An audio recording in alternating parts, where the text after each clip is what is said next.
Good morning. Happy Friday. Welcome on into Let's Bet at Orange Bar here with Mark Zinno. Zinno, we had the Masters day one yesterday. How are you feeling after watching some of these guys play at Augusta National?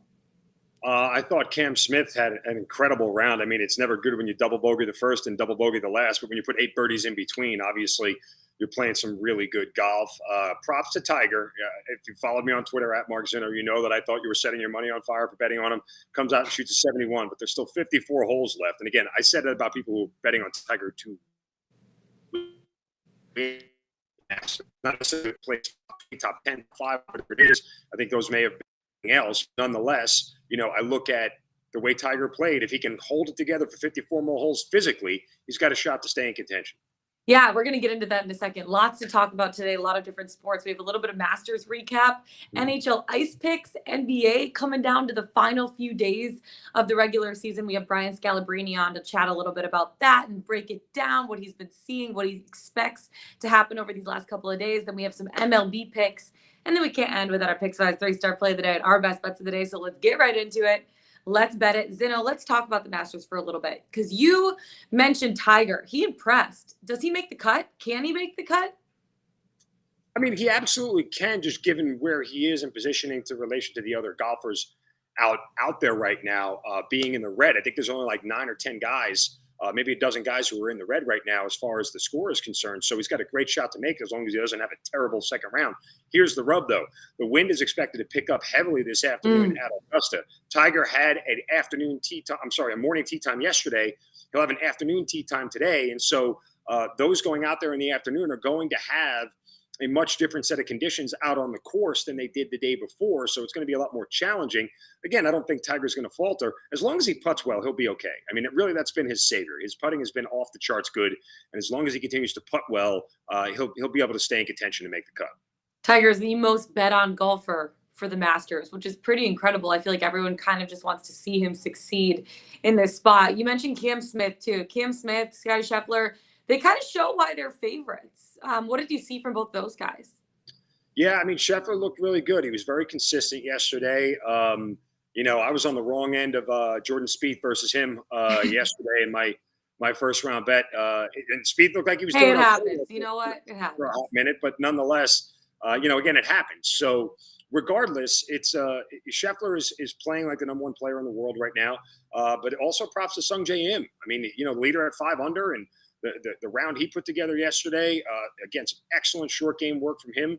And I thought he was fantastic. Now he's really got the challenge of trying to hold it together. Yeah. What is that like, the pressure? Because we obviously know, back in the day, a guy like Phil Mickelson, he always choked under the pressure on the last day for the most part. Just how much pressure do you think that these guys are feeling after the first day? Or does that more kick in like Saturday, Sunday? It's unfathomable. I mean, like, honestly, I'm here at my parents' house in Florida, and I was playing golf on Wednesday. And I had like an 8-foot putt for birdie, and I was shaking. I'm like, damn, I don't want to miss this. Don't want to miss it. Of course.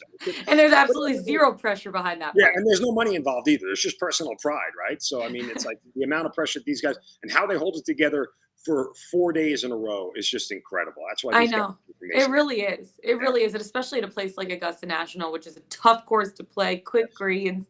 It's wild, but it's beautiful. It was so much fun to watch yesterday. I can't wait for today, tomorrow, and Sunday going on. Also, quick question for you. Who the heck schedules opening day on the first day of the Masters? That's what I want to know. I don't know. I kind of look at it as similar to like the first day of the NCAA tournament. Just get the remote thumb ready and just be able to move real quick. And you should never be watching a commercial. And as long as you are adept in knowing where the channels are, you should be good. Did you leave your couch yesterday? I did, because I'm here with the kids in Florida, but I had my phone. Yeah. So I was watching a lot of the Masters on my phone as we were walking around theme parks and shaking hands with characters and everything else. So oh my gosh, fun. Dad first, golf second. So are you at Disney World?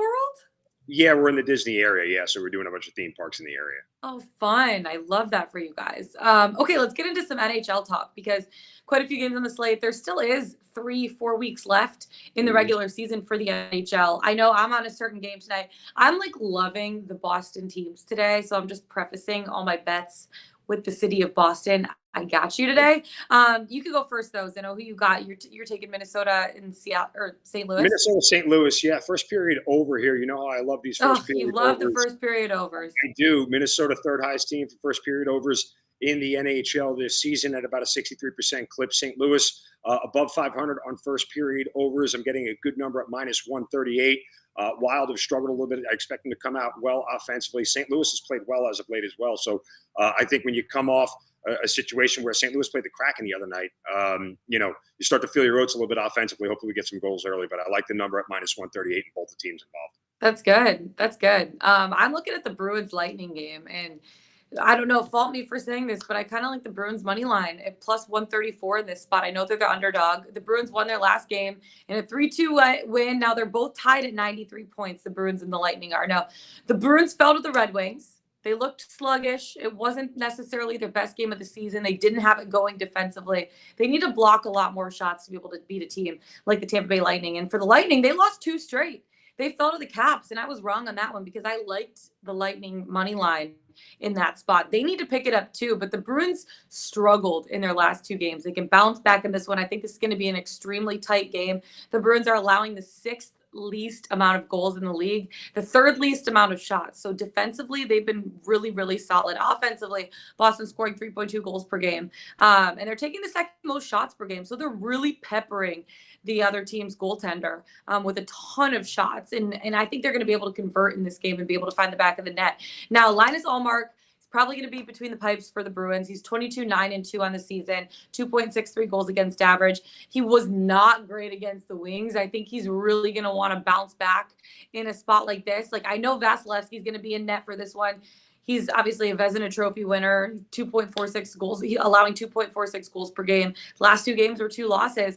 I think he's going to really want to get this one, but I think the Bruins' firepower offensively is just going to be a little bit too much in this game. I give the edge to Boston, so I like Boston money line at plus 136. Lock it in there. But there's quite a few games still going on the slate tonight. It's going to be really interesting to see. I know we have Scal coming on in a couple minutes, but before we do you want to get into MLB before Scal comes on? Sure, absolutely. Okay, so obviously we had opening day yesterday. There were 7 games on the slate, 13 games on the card tonight. Who are you kind of leaning towards when you're looking at the MLB slate tonight? Or today, I guess, because there's a lot of day games too. It's all over. So akin to loving my first period overs in the NHL. There is a bet out there that is systemic in the way you can play it. And if you back the numbers, it should end up favoring you.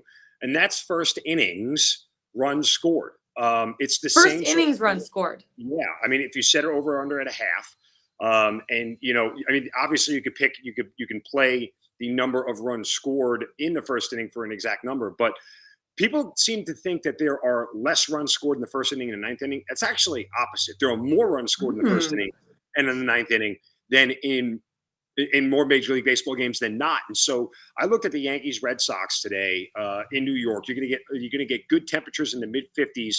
And even though it's Garrett Cole and Nate Eovaldi, I would assume that both of these guys, again, the truncated spring training plays into this, and not everybody being 100% their sharpest. Give me the over at minus 112, over a half run in the first inning. So either team scores 1 run in the first inning and you cash your ticket. So again, it's these quick and painless bets for me, Lauren. I like to get my agony over with quickly, rip the Band-Aid off. Watch that much, I can get the heck out of Dodge. But this is a number here that is low enough where at the price that I'm paying, one of these 2 teams with their offense is good enough to score a run against both these starters. I like it. I'm actually on this game too. And like I was saying, I love my Boston teams today. The Red Sox money line at plus 146. I love getting it at plus money. I just really like the Red Sox in the spot. Boston, they're riding a wave of confidence after their AL wildcard victory over the Yankees last season. Chris Sale, James Paxton, I know they're out until the end of the season, but like you were saying about Nathan Eovaldi starting in the season opener, he won the wildcard encounter. He's solid in these high-pressure situations. Now, the Yankees have had a little bit of a quieter offseason, but their sights are definitely set on reclaiming control of the AL East. They're already having issues with their rotation, though. 3 of their starters are out indefinitely at this point. Garrett Cole starting on them. And I know New York is the division favorite heading into the season, but the Red Sox have a really good opportunity to keep the division tight, if not maybe possibly, I know that's a bold statement, but win the whole thing. And Eovaldi's great against the Yankees, and he's great in high pressure circumstances. I think the Yankees' depth is going to be tested. And I kind of give a little bit of the edge to Boston in this spot. So give me my Boston teams. Red Sox, money line, plus 146. I absolutely love it. Okay, let's bring in Brian Scalabrine, because obviously there's only 3 days left in the NBA season, regular season. Lots happening, especially in the East, in terms of a lot of these play-in games. We don't necessarily know who's going to end up in what spot. Scal, 3 days left in the regular season. Just how are you feeling with everything heating up here? I thought that we would have some answers after last night about who's playing who, but I think this thing is never ending, and we're probably going to have to wait till the dust settles on Sunday. But I was really expecting, this. I feel like Toronto and Philly are somewhat locked in, but who knows what Philly's thinking. It seems like maybe Philly's fine with playing them. There's this underlying thing that no one really wants to play the Brooklyn Nets. So the Bucks win that game last night, but they can turn around and lose tonight, which puts the Celtics back up to the second seed, which they would probably have the Nets if the Nets were to, get out of that play-in game without dropping down to 9. So there's just a lot of things to look at. And when you're kind of picking games out, you have to look at the top, like what does it matter for the teams? You have to look at the bottom, like teams might not want to win a game and all of a sudden lose a little bit of draft order. So there's a lot to unfold when you're looking at games late in the year. Yeah, it's actually crazy. So I want to just talk for a second. What's it like being a player on a team that's not necessarily in playoff contention? Like, do you stop competing, or do you kind of just play loose and free and give it your all the last few games of the season? Yeah, I think it's it depends on the personality of the player. Like a lot of people in the NBA are highly competitive and want to play because they're just competitive guys that want to win. There's other people playing for contracts. There's other people listen to GMs and coaches and like fall into tanking. The kind of people that say, well, if they're not going to play hard, then I'm not going to play hard either. So it's all over the board, and you can't really get like a good feel on that. And you can't get a good feel on how a game is going to unfold. Like you just talked about, when there's no pressure. A lot of guys play awesome when there's no pressure, and then they go out there and they just end up having 30 on a night, because there isn't that pressure to win, especially if the coach dials it back a little bit, especially when you have like a little bit extra rope to play with when if you make 5, 6, 7 mistakes, you're not coming out. So it's really hard to get into the psyche, especially late in the game. And that's teams that have positions locked up. That's teams that are tanking. That's teams that are out of playoff contention. That's players that are going for contracts. There's just it really becomes all over the board. Hey, Scal, to that point, you look out west with the Jazz, the Nuggets, and the Mavericks in those 4, 5, 6 slots. And then there's still something left to be decided between the Jazz and the Nuggets as far as who ends up getting the Mavericks in that spot. So does it matter to you who's the best matchup for whom in that spot? Yeah, so I don't think so. If you're looking, you have to look ahead, like first round matchups. You can also look at second round matchups. I think the Warriors would be completely fine. The way that they play, they would love to play like the Utah Jazz. So maybe the Utah Jazz in that way want to avoid them. Maybe Utah would say we'd rather play a team like Denver if we don't know what's going on with Jamal Murray, And then when it comes to Dallas, let me recall this, if I remember correctly, Dallas sort of would struggle a little bit against the Utah, like with Gobert in the middle and them holding out those 3-point shooters. That Luka driving, having to finish over Gobert could be a problem. So I think like each coach in this situation is trying to think about matchups. But remember, home court advantage is still on the line. And I think you could take all of what I just said and throw it out if you can end up getting that 4th seed. So you wouldn't say I prefer my matchup at 5 or 6, 3 when you can have home court advantage at 4. So there's a lot that goes into it. Plus the fact that 1, 2, and 3 in the Western Conference are a beast. Like the Golden State Warriors are tough. Like they're really, if they're going to get healthy, they're going to be a hard out no matter who you play. So I do think that those 3 teams are jockeying, and the ideal scenario for all those teams would be the 4th seed to have home court advantage against the other 2 opponents. I want to talk about the Boston Celtics for a second, because obviously you know them more than anybody else. Do you think with guys like Tatum, Horford, Smart finishing the season with nagging injuries that they have right now, does that threaten their postseason success at all? Or do you think that they kind of recover from that with a kind of they'll have a week off now with the playing games?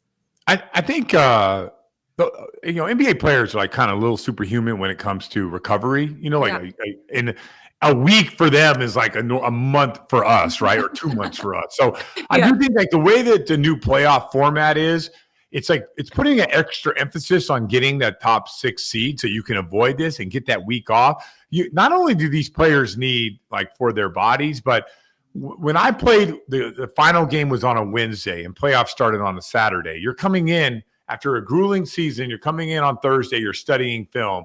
You're doing more studying on Friday, and then you're getting like a pseudo practice. These guys are going to get 2 days off just to reset, like get the body work they need. Then they come in and they start preparing as they move forward. So I think when it comes to like nagging injuries, sore back, sore knee, like a week off is unbelievable for them. That's why I can't see like a team playing the Miami Heat, like playing 2 play-in games and then playing the Miami Heat or the Phoenix Suns and having any chance of winning. And I don't care if that's the Brooklyn Nets.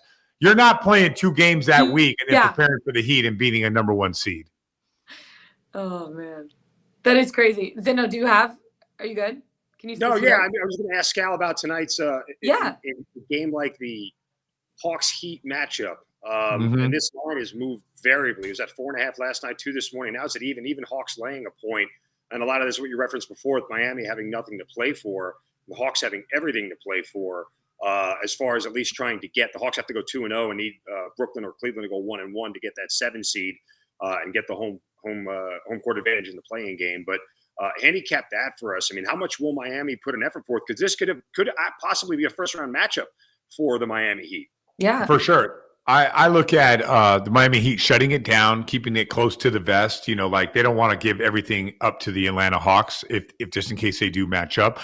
This is a must-win for the Hawks, and I look at things like this, right? So, like before the injury report comes out, you could try to jump on this before Miami says that these 5 guys are going to be out because the Miami Heat in general push, and they push to like play their guys, and we're going to push to be the best, and they've won the Eastern Conference. I could see them. It doesn't mean that their bench guys can't come in and play. They've done it all year.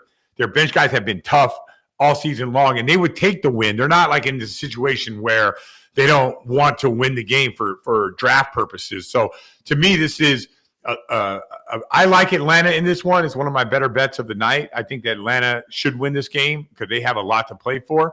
But the one thing that's going against the Miami Heat and their backups, like their backups live for this kind of stuff. So that's the only thing I'd be aware of. But I do feel like the Miami Heat will shut some guys down to get them the extra rest that they need. So I like Atlanta in this game.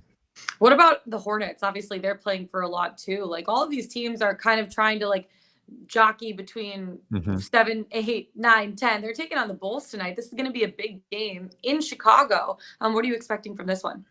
Yeah, so I just got done watching the Bulls got demolished by the Celtics, and this game was over 3 minutes into the game. Like you could tell on their face that they were not about this. So I think that this is a big game for the Hornets. Now the Hornets have lost some must wins, and I like the Hornets much better with Gordon Hayward. Like I like it when they have their full squad, but to me, DeMar DeRozan seemed frustrated against the Celtics.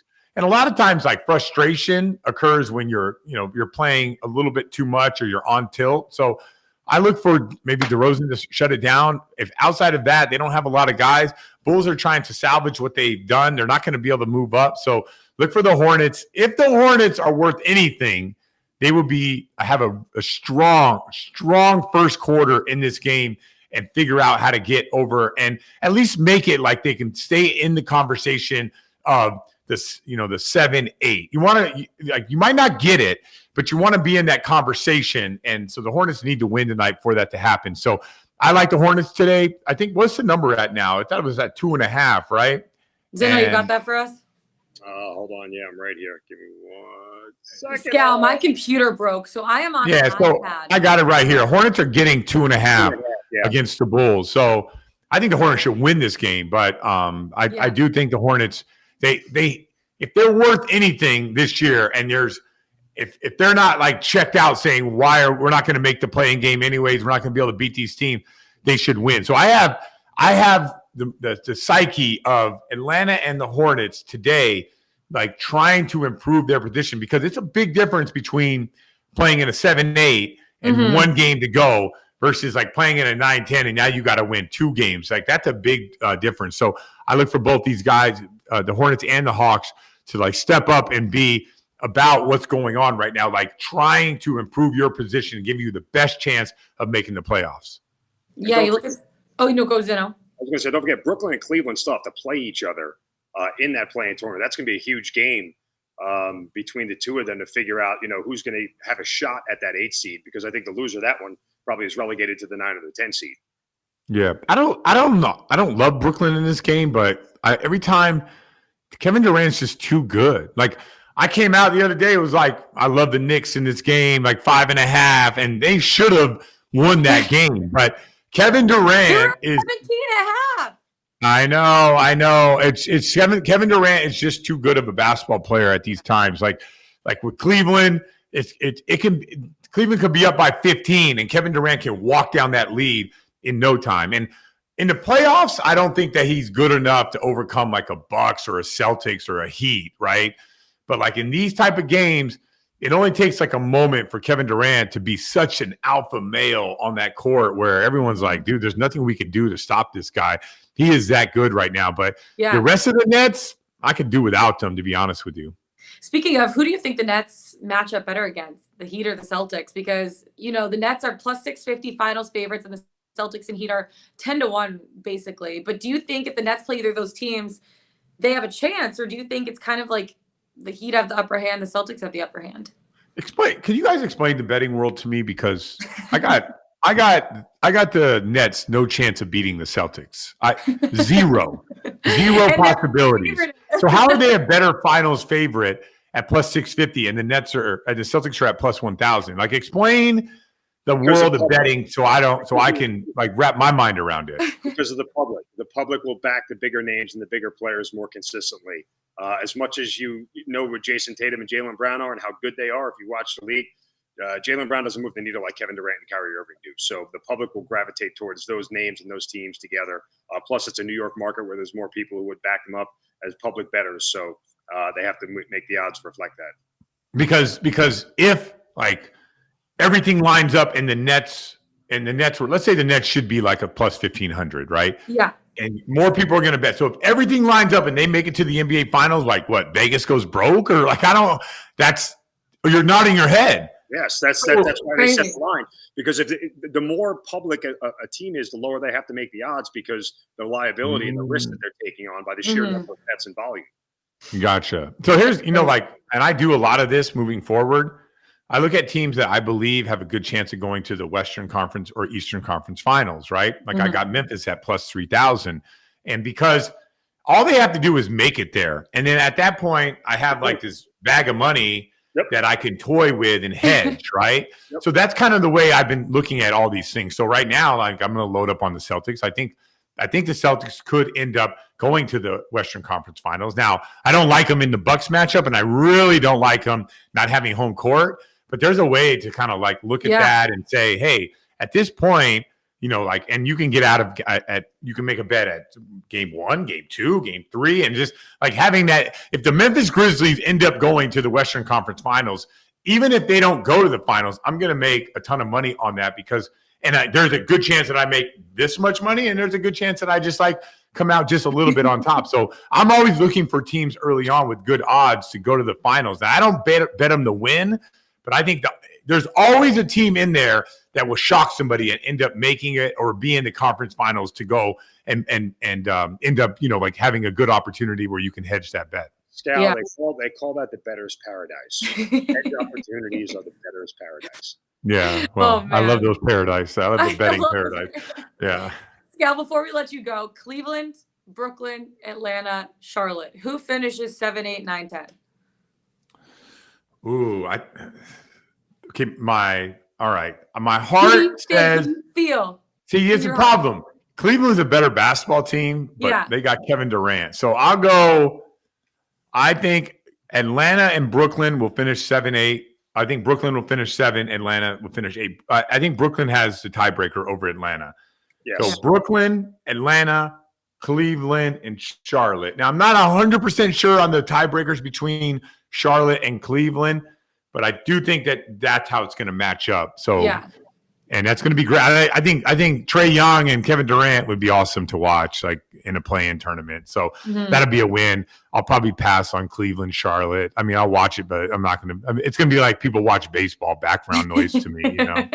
Just the gnat sound in the background. Yeah, like what's going on? Oh, there we go. So yeah, that's kind of how I look at it. I feel like Brooklyn, because of Durant, just going to take care of business. They're not going to lose. Just like you saw against the Knicks, like he just turns it up, and there's nothing you can do about it. Mm-hmm. Scout, we so appreciate your time. I'm sure we're going to be talking to you a lot throughout the playoffs, et cetera. Yeah, let's go. So, Better's Paradise. That's what I want my new nickname to be. Better's Paradise. Yeah, I'm not even going to say Brian Scalabrine anymore. Let's bring it. Better's Paradise. Better's All right. Have a great weekend. You got it. You too. See ya. Okay, bye. Oh, love to see it. I'm really excited for the rest of the NBA season. It's going to be fun to see how things heat up. All right, let's get into the Pickswise 3-star play of the day, Zeno. Who do we got on the website? I'm going to go with Tyler Mortimer, who is on the same game I am between the Minnesota Wild and St. Louis Blues. He has got the over 6 goals in that game. I told you earlier about the first period over. I'm playing there in that game. So Mortimer, 3-star play of the day. Tyler Mortimer, Minnesota Wild, St. Louis Blues, over 6 total goals. I like it. Make sure to check that out on Pickswise.com. Lots of 3-star play of the days for you. So you don't want to miss out on your chance to win Kish money. Who do you guys know is your best bet of the day? All right, pun intended. We're going to step up to the plate here and make our first baseball play of the day. First baseball play of the day for the year. We're going to go to the Seattle Mariners Minnesota Twins game. Robbie Ray against Joe Ryan. Robbie Ray, the starter, former Cy Young winner, reigning Cy Young winner for the Seattle Mariners here against the Minnesota Twins. The weather in Minnesota, their opening day game yesterday was postponed and pushed today. You're looking at 35 degrees, 13-mile-an-hour winds. I'm taking Robbie Ray under 6.5 Ks today. I expect that again, a lot of these starters are not going deep into these games. The cold weather hurts pitchers more than it does hitters. I think it's one of those spots where it's going to take him a couple of innings to get warm, depending on how much he can, find his fastball, his grip on the ball when your fingers are cold. So I expect that Robbie Ray might not be as sharp as we saw him last year early on, playing a little bit of the weather and the situation more than anything else. But the thing is here, too, is I'm getting plus money on it at plus 115 for Robbie Ray under 6.5 Ks against the Twins, who were a mid-level strikeout team last year, right down the middle at 15 or 16 in Major League Baseball as far as strikeouts per game. So they don't do it a ton. And they got rid of a guy like Josh Donaldson, who strikes out a ton. So I expect that they'll be able to stay under this number as Robbie Ray, if he stays under 6 innings in this game, to be able to back this thing up with a under 6.5 Ks. Yeah, I like it. I'm going back to my hockey pick. I love the Bruins money line at plus 134. Tampa Bay lost 2 straight games. They fell to the Caps. I was wrong on that one. They need to pick it up. But the Bruins lost to the Red Wings in their last game, and they're really going to want to bounce back from that game. They look sluggish. They didn't have it going defensively at all. They need to block more shots against the Tampa Bay Lightning. I think this is going to be a tight game. The Bruins are solid defensively. They allow the 6th least amount of goals per game and the 3rd least amount of shots per game. And offensively, the Bruins got it going. They're scoring 3.2 goals per game. They're taking the 2nd most shots in the league. So they're peppering the other team's goaltender, and they're going to be able to convert in this game, I think, and find the back of the net. Linus Ullmark is going to be between the pipes for the Bruins. He's 22-9-2 on the season. 2.63 goals against average. Was not great against the Wings. Is going to want to be great against the 2-time reigning Stanley Cup champions in the Tampa Bay Lightning. And I know Vasilevsky is going to be a net. He's solid. He's a President Trophy winner. He's allowing 2.46 goals per game. I just think with the amount that the Bruins pepper the opposing goaltender, they're going to be able to find the back of the net a few times, through Vasilevsky, which is a tough one. I think it's going to be it's a game between 2 great defensive teams, 2 solid offensive teams. I just give the edge to Boston in this spot. Boston money line at plus 136. Lock it in, baby. Our best bets of the day. Zeno, I know you got some theme parks to get to with your kids and your family. So that's it for us today. Find us on the Pickswise YouTube channel. Go to Pickswise.com. Follow us on Twitter. Mark Zeno. I'm Lauren Jabbar. Best of luck tonight. Zeno, go enjoy the wonderful weather in Florida. Please have a great time with your fam. We'll see you guys tomorrow. Let's get it. Let's bet it.